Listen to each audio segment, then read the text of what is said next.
अस्सलाम वालेकुम स्टूडेंट्स। आज फिर से टॉपिक हमने डिस्कस करना है। टॉपिक है वीबीटी जो कल आप लोगों ने पढ़ा था, उनके पोस्टुलेट्स आप लोगों ने पढ़े थे। उन पोस्टुलेट्स को अप्लाई करके आज हम प्रैक्टिकल तो वैसे नहीं, लेकिन हम दिखाएंगे उन पोस्टुलेट के ज़ेरे असर हम वीबीटी को कुछ आगे एक्सप्लेन कर लेंगे। ठीक है, तो सबसे पहले हमने कुछ बेसिक कुछ चीज़ें हैं जिनको हमने पढ़ने हैं। सबसे पहले है एक सिग्मा बॉन्ड होता है और एक पाई बॉन्ड होता है। ठीक है, हमने इन चीज़ों को सबसे पहले पढ़ना है। आप लोगों ने यहाँ पर लिखा है द टाइप ऑफ, सबसे पहले अपने सिग्मा बॉन्ड क्या होता है आपने देखना है। The type of covalent bond, वैसे जितने हम बॉन्ड्स करेंगे हम कोवेलेंट बॉन्ड ही में करेंगे। आयनिक बॉन्ड के लिए ये थ्योरी हम अप्लाई नहीं कर देते हैं, ये अगर हम अप्लाई करते हैं तो कोवेलेंट बॉन्ड्स के लिए अप्लाई कर देते हैं। तो मैंने यहाँ पर लिखा है the type of covalent bond which is formed by the linear head on overlapping of atomic orbital is called sigma bond. ठीक है,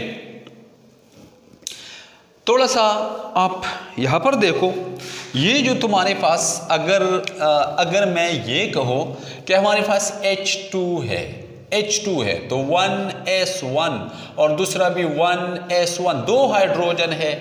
तो एक हाइड्रोजन अगर मैं ये उनका एक ऑर्बिटल और ये दूसरे हाइड्रोजन को ऑर्बिटल है, तो दोनों आपस में इस तरह लीनियरली मिलके क्या बना देता है, H2 मॉलिक्यूल बना देता है। क्या बना देता है, H2 मॉलिक्यूल बना देता है। ठीक है, इन दोनों के दरमियान ऐसा बॉन्ड मौजूद है।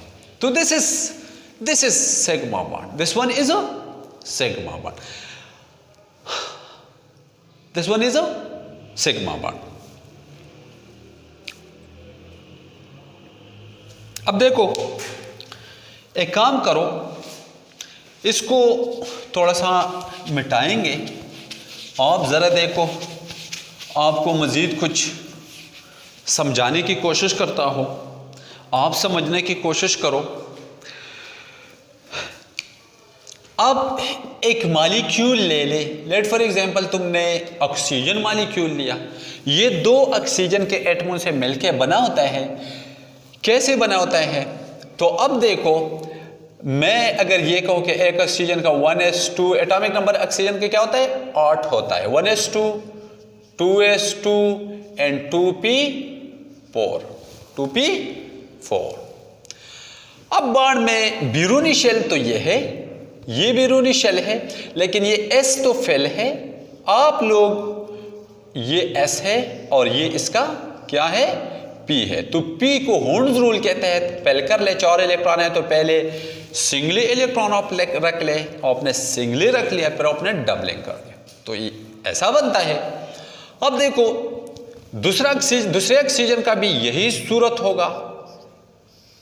तो ये इसका S है और ये ऑक्सीजन का P सब शेल है। अब ये बॉन्ड में ऐसा नहीं लेगा, ये वाला भी नहीं लेगा, ये बॉन्ड में ऐसा नहीं लेगा, ये भी नहीं लेगा। क्योंकि तुमने पोस्टुलेट में आप लोगों ने ये पढ़ा था कि क्या होता है कि जो ऑर्बिटल फेल्ड है जिसमें 2 इलेक्ट्रॉन है, फिर कब होगा, जब इसमें 2 इलेक्ट्रॉन चले जाते हैं तो वो बॉन्ड में हिस्सा नहीं लेते हैं। तो ये नहीं ले सकता है, ये भी नहीं ले सकता, ये भी नहीं ले सकता, ये भी नहीं ले सकता, ये दोनों हाफ फिल्ड है, तो ये दोनों हिस्सा ले सकता है। चलो जनाब, ये दोनों एक का अगर मैं ये कहो, एक ऑर्बिटल, ये दोनों ऑर्बिटल, ये एक ऑर्बिटल है, ये दूसरा ऑर्बिटल है, ये ऑर्बिटल अगर मैं ये कहो तो ये ऑर्बिटल, ये एक दूसरे को हेड ऑन बिल्कुल पैरेलल सीधी एक दूसरे के साथ मिलके क्या कर देता है, ओवरलैपिंग कर देता है। दिस टाइप ऑफ ओवरलैपिंग, जो सीधी जाके एक दूसरे के साथ मिले हुए हो, उसको हम क्या कहते हैं, हेड ऑन ओवरलैपिंग कहते हैं। इसको हम क्या कहते हैं, लीनियर ओवरलैपिंग कहते हैं। इसको हम क्या कहते हैं, लीनियर ओवरलैपिंग या हेड ऑन ओवरलैपिंग कहते हैं। अब एक और काम कर देते हैं। अब देखो, तो इन दोनों ने तो ऐसा ही बॉन्ड किया, अब करना क्या है, इसको देखो, ये वाला जो है, अब ये वाला भी बाउंड करेगा, ये दोनों तो बाउंड करेगा आपस में, क्योंकि ये भी हाफ फील्ड है, ये हाफ फील्ड है, मॉलिक्यूलर ऑर्बिटल तो बनाएगा। लेकिन रास्ते में तो कोई और ऑर्बिटल इसके आता है, ये इस तरह तो नहीं कर सकते, इसके अंदर चीत करके निकलेगा और उसके साथ बाउंड करेगा, और ये भी इस तरह करेगा, सुराख करके बाउंड बनाएगा, ऐसा तो नहीं कर सकते। अगर ये बाउंड करता है तो ये इस तरह साइडवाइज ओवरलैपिंग करेगा। किस तरह करेगा? साइडवाइज ओवरलैपिंग करेगा। ठीक है, इसको कहता है सिग्मा बॉन्ड, इसको कहता है पाई बॉन्ड। अब देखो, ये जो ओवरलैपिंग था, ये वाला बहुत स्ट्रांग है, बहुत स्ट्रांगली ऑर्बिटल के लूब्स अच्छी तरह से एक दूसरे में गुल मिल के मिले हुए होते हैं, इस तरह मिले होते हैं। इसको जुदा करना बड़ा मुश्किल होता है, इसको अलग करना बड़ा मुश्किल होता है। दैट इज वाई क्या है, बहुत स्ट्रांग है, इनको ठूट के रखना बड़ा मुश्किल होता है, बहुत ज़्यादा एनर्जी दरकार होती है। लेकिन अब दूसरे को देखो, ये जो पाई था ना, ऐसा तो नहीं कर सकते क्योंकि रास्ते में तो ये पड़े हैं। अब एक और आएगा, अगर मैं ये कहूँ कि ये दोनों इस तरह ऊपर उठ के आपस में इस तरह मिले होते हैं, ऐसे भी नहीं होते हैं, एग्जैक्ट तो ऐसे नहीं होते, लेकिन अगर मैं ये कहूँ एक दूसरे के साथ इस तरह मिले होते हैं, तो अब देखो ओवरलैपिंग जो है मैक्सिमम नहीं है। आपको नजर आया होगा ना, क्योंकि वहां पर क्या था, वहां पर ऐसा था, मजबूती से एक दूसरे में मिले हुए थे। लेकिन ये वाला जो है अब मजबूती के साथ नहीं मिले हैं, ओवरलैपिंग बहुत कम हुआ है। ओवरलैपिंग जरूर हुआ है लेकिन बहुत कम हुआ है। जब बहुत कम हुआ है तो अब इनको सेपरेट करना इतना मुश्किल नहीं होता है। तो जनाब, ये जो पाई बॉन्ड है ये वीकर होता है किस चीज से? सिग्मा बॉन्ड से। समझ में आया? तो सिग्मा और पाई बॉन्ड का जो हमने मुकाबले किया था, सिग्मा बॉन्ड हमेशा क्या होंगे? स्ट्रांग होंगे, और पाई बॉन्ड हमेशा सिग्मा बॉन्ड से वीक होंगे। आई थिंक समझ में आया होगा। अब अगर कोई ये पूछे, अगर मैं सिग्मा बॉन्ड की थोड़ा सा एमसीक्यूज के बारे में आपको बताऊं, अगर मैं सिग्मा बॉन्ड की बात करूं तो सिग्मा में तो ओवरलैपिंग मैक्सिमम था, बहुत ज्यादा ओवरलैपिंग हुआ था। तो इसलिए इलेक्ट्रॉनिक जो इलेक्ट्रॉन थे ना, एक दूसरे में मजबूती के साथ पेवस्त हुए थे।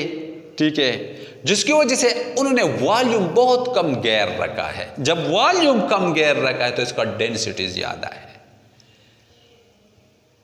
तो सिग्मा बॉन्ड का डेंसिटी जो होगा वो पाई बॉन्ड से ज्यादा होगा।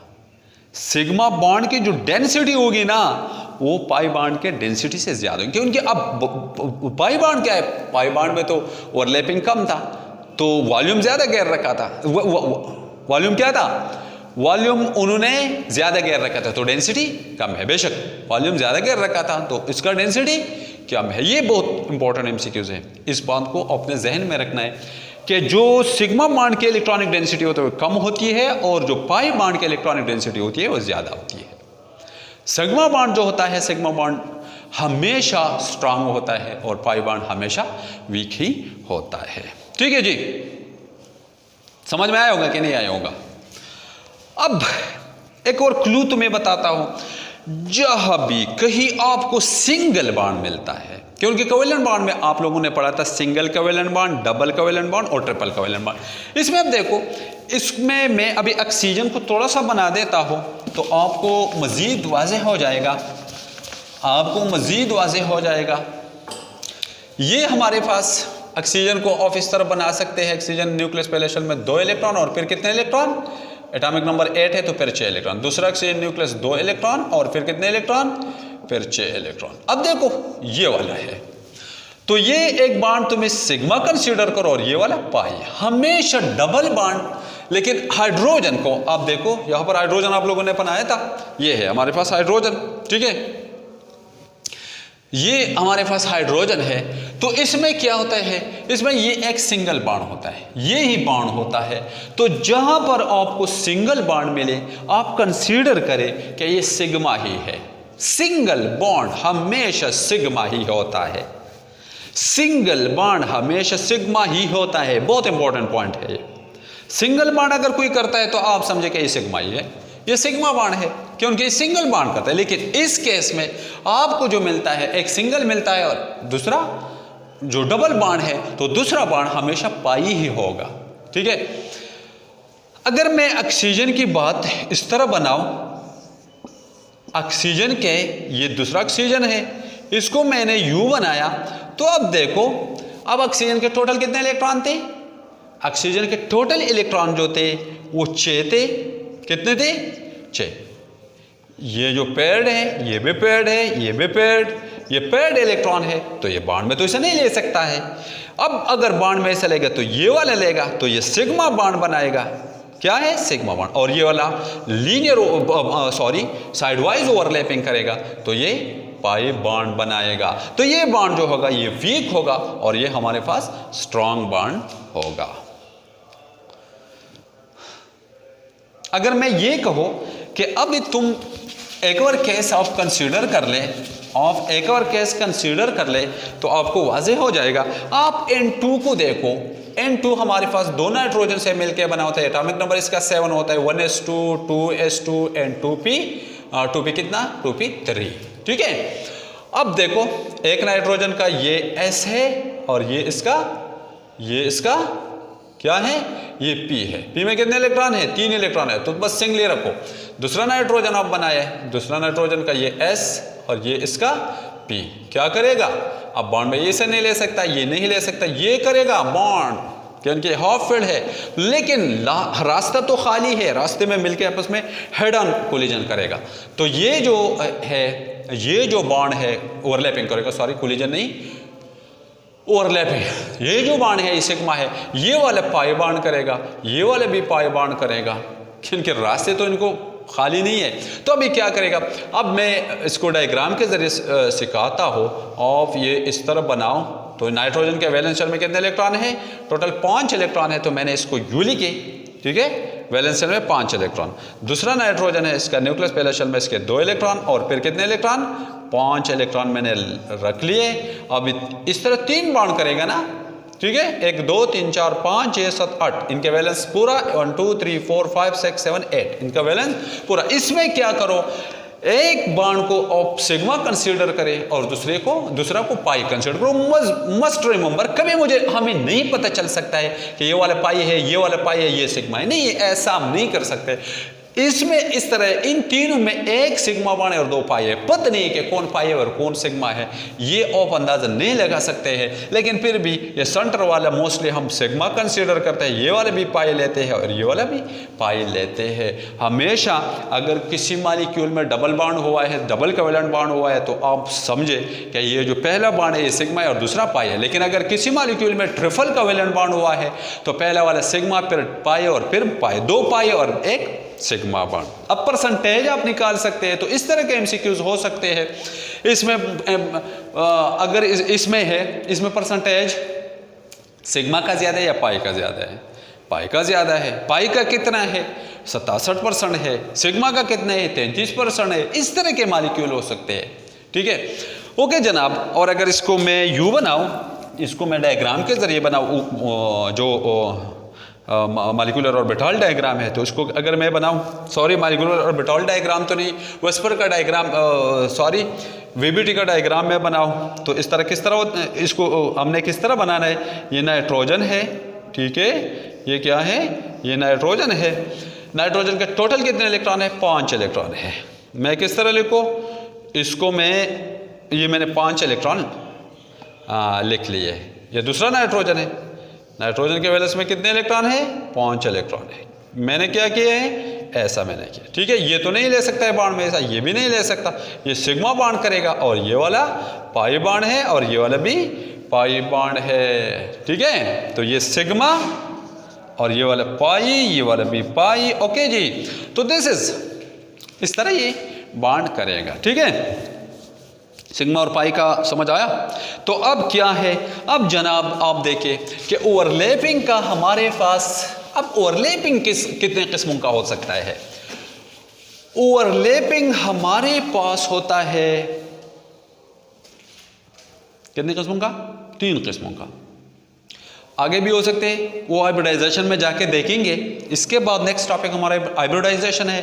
लेकिन जो 3 बुनियादी ओवरलैपिंग है उसमें SS overlapping, SP overlapping and PP overlapping. SS overlapping में आपको दोनों ऑर्बिटल जो मिलेंगे वो एस ऑर्बिटल्स होंगे। देखो हमारे पास अगर आपको नजर आता है तो H2 में अगर देखो 2 हाइड्रोजन से मिलके बना है तो एक हाइड्रोजन का 1s1 और दूसरे का भी 1s1 है।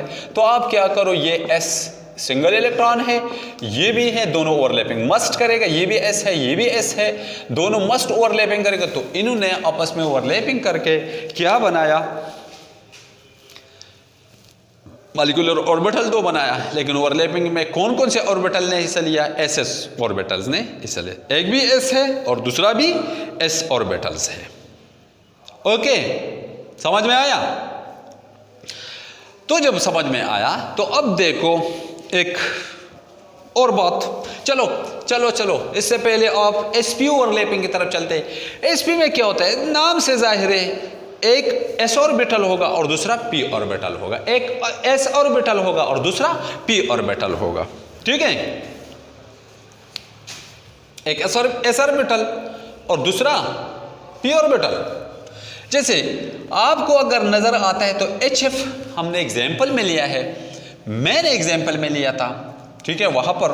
तो यहां पर फिर से लेता हूं तो एक हाइड्रोजन का एटॉमिक नंबर जो है वो क्या है, 1s1 है, और फ्लोरीन का क्या है 1s2 2s2, इसका एटॉमिक नंबर 9 होता है, एंड 2p5।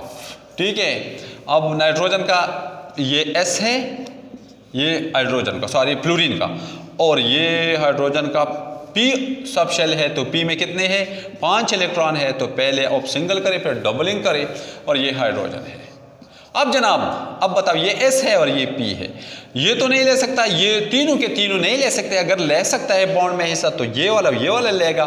तो इन दोनों ने आपस में बॉन्ड किया हुआ है। अब इस बॉन्ड में, इस ओवरलैपिंग में कौन कौन से ऑर्बिटल इन्वॉल्व है, एक S है और एक P है। तो इसको हम कहते हैं SP ओवरलैपिंग। इसको हम क्या कहते हैं, SP overlapping.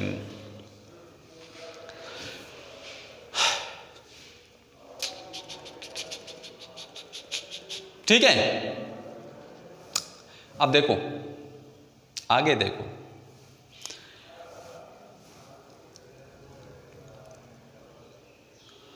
PP overlapping. PP में क्या होता है, पीपी में इस तरह कुछ होगा कि दोनों ऑर्बिटल्स, पीपी ऑर्बिटल्स आपस में मिलके ओवरलैपिंग करेगा और मॉलिक्यूलर ऑर्बिटल बनाएगा। क्या बनाएगा, मॉलिक्यूलर ऑर्बिटल बनाएगा। अगर मैं मिसाल लो, फिर से मैं ऑक्सीजन का अगर मैं एग्जाम्पल लूँ O2 का, तो देखो हमारे पास एक ऑक्सीजन का एटॉमिक नंबर 6 तो 1s2 2s2 एंड 2p4, और दूसरी का भी यही है। तो अब बॉन्ड में देखो तो बॉन्ड कैसे होगा, बॉन्ड इसका टोटल इतने और दूसरे ऑक्सीजन का भी इस तरह करो। तो अब ऑक्सीजन का कितने हैं, ऑक्सीजन का भी देखो ये नहीं ले सकता, ये भी नहीं ले सकता, ये भी नहीं सकता, ये भी नहीं, ये सिग्मा बॉन्ड करेगा और ये पाई बॉन्ड करेगा। अब देखो ये जो ओवरलैपिंग था, ये भी पी था और ये भी पी था, ये भी पी है और ये भी पी है। ठीक है, ये जो ओवरलैपिंग है इसको पीपी ओवरलैपिंग कहते हैं। एक बहुत इंपॉर्टेंट नतीजे पर आप लोग पहुंच गए कि जहां कहीं भी आपको s ऑर्बिटल इन्वॉल्व नजर आया, याद रखो कभी नहीं बोलना, बहुत इंपॉर्टेंट पॉइंट है। जब कहीं भी किसी ओवरलैपिंग में आपको s ऑर्बिटल का इन्वॉल्वमेंट नजर आता है, समझे कि यह सिग्मा बॉन्ड होगा। यहां से यहां पाई बॉन्ड का तस्वुर ही नामुमकिन है। आसान सी बात है, जब भी s ऑर्बिटल बॉन्डिंग में यानी ओवरलैपिंग में इन्वॉल्व हो तो आप समझे कि वहां पर क्या बनेगा, वहां पर सिग्मा बॉन्ड बनेगा, पाई बॉन्ड नहीं बन सकता है। क्लियर है बात। जैसे कि यहां पर देखो एस ऑर्बिटल इन्वॉल्व है तो सिग्मा बॉन्ड है। यहां पर देखो, यहां पर पी भी इन्वॉल्व है, यहां पर पी भी इन्वॉल्व है, लेकिन एस भी है। जब एस इन्वॉल्व है तो समझे, चाहे दूसरा पी हो, चाहे जो भी हो, उसके साथ उनका ओवरलैपिंग हो, तो आप समझे कि यहां पर सिग्मा बॉन्ड ही बनेगा और कुछ नहीं बन सकता है, पाई नहीं बन सकता है, सिग्मा ही बनेगा। लेकिन पी ऑर्बिटल के बहुत इंपॉर्टेंट पॉइंट ये भी है कि पी ऑर्बिटल जहां पर इन्वॉल्व हो, पी का मैं कहता हूं सिर्फ पी नहीं, पी तो सिग्मा भी बना सकता है, यानी अगर दोनों पी ऑर्बिटल एक दूसरे के साथ मिले हुए हो तो पॉसिबिलिटी दोनों के है, सिग्मा बॉन्ड के भी है और पाई बॉन्ड के पॉसिबिलिटी भी है। लेकिन याद रखो, पाई बॉन्ड बनने के पॉसिबिलिटीज फिर बढ़ जाती है। देखो इसमें ऑक्सीजन तो है, इसमें ये सिग्मा बॉन्ड है, पी ओवरलैपिंग हुआ है लेकिन फिर भी सिग्मा बॉन्ड बनाया, क्योंकि ये सिंगल बॉन्ड है ना, जो पहला बॉन्ड था वो तो सिग्मा बॉन्ड है। नेक्स्ट बॉन्ड क्या बनेगा? पाई बॉन्ड बनेगा। नेक्स्ट बॉन्ड क्या बनेगा? पाई बॉन्ड बनेगा। अगर जी पीपी ओवरलैपिंग है तो पीपी ओवरलैपिंग ने एक तरफ क्या बनाया, क्या बनाया? सिग्मा बॉन्ड बनाया, और दूसरी तरफ उन्होंने क्या बनाया? पाई बॉन्ड बनाया। और अगर ये नाइट्रोजन होता तो एक और पाई बॉन्ड बनता, एक और पीपी ओवरलैपिंग हो जाता और पाई बॉन्ड बन जाता। अब एक पॉइंट और क्लियर कर लो, पीपी ऑर्बिटल इन्वॉल्व है। अब सबसे पहले आपसे पूछा जाएगा एमसीक्यूज में कि इन तीनों में स्ट्रॉन्गेस्ट ओवरलैपिंग कौन सा है, तो याद रखो ये वाला सबसे स्ट्रांग होता है, और फिर ये वाला होता है, और इसके बाद ये वाला। लेकिन कभी कभार ये वाले भी इससे भी, लेकिन चलो उससे नहीं हो सकता है, बस ठीक है, ऐसा ही ठीक है, ठीक है। लेकिन ऑक्सीजन के अंदर अब अगर तुमसे एमसीक्यू पूछा जाए कि एमसीक्यूज में इसको पी एक्स पी वाई, ये पी वाई करो और ये पी जेड है, ठीक है। पी जेड वाला जो ऑर्बिटल है, पी जेड ओवरलैपिंग, ये पी जेड ओवरलैपिंग है, और ये पी वाई ओवरलैपिंग है। मैं अगर ये कहूं तो ये ओवरलैपिंग वीक है, P Y overlapping is weaker than P Z overlapping, क्योंकि ये सिग्मा बॉन्ड है और ये वाला पाई बॉन्ड है। इतने सारे एमसीक्यूज हो सकते हैं, लेकिन इसके लिए बेसिक जो चीज है वो आपने सबसे पहले अपने ओवरलैपिंग को समझना है, आपने सिग्मा और पाई बॉन्ड को समझना है। कोशिश करें कि आपको मसला ना हो। जब से आप इन सारे मसाइल को हल कर ले, यकीन कर लो ये बेस जो आप पढ़ ले, आपको एमसीक्यूज के अंदर जाके कोई मसला नहीं रहेगा। मसला तब आप लोगों को तब रहता है जब आप रटे लगा के, बस इसके लिए एक एग्जाम्पल आपने रटा किया, इसके लिए एक एग्जाम्पल आपने रटा किया, इसके लिए पीपी के लिए आपने एग्जाम्पल रटा किया, सिग्मा बॉन्ड के लिए एग्जाम्पल रटा किया, पाई बॉन्ड, और फिर एमसीक्यूज में जब वो आपसे पूछते हैं तो आप लोग का रटा तो काम नहीं करेगा। वहाँ पर तो आपने कंसेप्ट फॉलो करना है। याद रखो, मैं NMDCAT जो होता है ना, इस पर के ऊपर मैं डिस्कशन करूँगा, मैं लेक्चर लूँगा, 2-3 लेक्चर मैं लूँगा और तुम्हें मेथड भी सिखाऊँगा। लेकिन याद रखो, तुम डिफेंड भी करते हैं 40% तुम अपने रटे पर डिपेंड करोगे, 60% तुम डिपेंड करेंगे कंसेप्ट पर। कंसेप्ट के अलावा रटा काम नहीं कर सकता है, और रटे के अलावा कंसेप्ट भी काम नहीं कर सकता है, आपने रटा भी कई बार लगाना है, ठीक है, तब जाके आप पास कर सकते हैं। Thank you. अगर कोई मसला हो तो कमेंट सेक्शन में आके मुझसे पूछें, इंशाल्लाह हल करूँगा। Thank you. नेक्स्ट लेक्चर के साथ फिर से मुलाकात होगी, तब तक के लिए इजाज़त चाहता हूँ। अल्लाह हाफिज़। लेकिन एक बात, जिसने वीडियो को देखा उसको अच्छा लगा तो अपने फ्रेंड्स के साथ शेयर करना मत भूलिएगा। Thank you. अस्सलाम वालेकुम।